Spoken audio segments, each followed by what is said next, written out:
Pemimpin Korea Utara Kim Jong-un tampaknya sudah bersiap menghadapi potensi perang. Dia dilaporkan menuntut tentara Korea Utara untuk melakukan perubahan radikal dalam persiapan perang.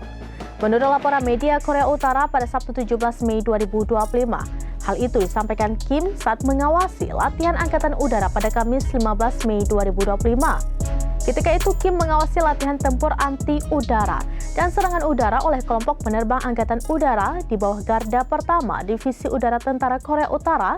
Media Korea Utara KCNA seperti dikutip dari Korea Chungang Daily mengungkapkan Kim Jong-un menyuruhkan semua unit tentara untuk melakukan perubahan radikal dalam persiapan perang dalam posisi perang yang konstan.